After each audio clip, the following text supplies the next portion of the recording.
Today I'm going to be reviewing this stress relief desktop punching bag that was recently sent to me by the brand. So let me go and open this up, show you exactly what you're going to get inside, and then I'm actually going to strap it onto a table and show you how it's going to look and how that's going to work. Now, it does require some assembly. The punching bag is actually going to come deflated, so you will need to inflate it. It does come with the little inflator though, so I guess the little air pump here. So that's good that it's going to actually come with that. You don't have to go and find one, that sort of a deal. And then this is going to be the strap to connect it. This looks like it's going to needs a little needle, but I don't see one. So I couldn't find the needle, and it's actually going to be right here on the stem on this little, on your little, I guess, little air inflator. So it's actually going to be like right there on there. So I was looking for it in with the bag and it actually wasn't on there. And I was a little bit confused thinking that they had forgotten it or something like that, but it actually is included. This is going to be a metal one as well, which is going to be nice.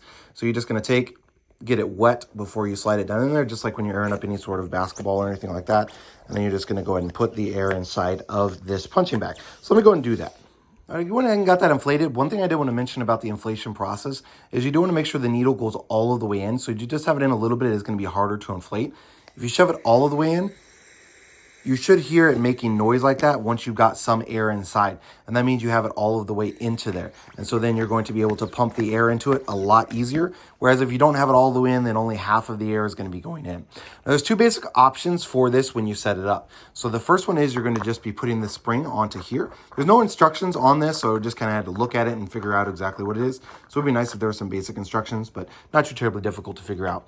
Essentially what you're going to be doing is you've got two different options for this. So you can take and you can connect this to this. So you're going to do that by putting this through here. And I'm going to take and attach it like so onto this here. And then I'm going to take, once that's on, and then I'm going to screw this in, and then that's going to then be able to mount it like to the side of a table. You can also, if you prefer, just mount it directly onto the top, and it has like this little suction cup type thing as well.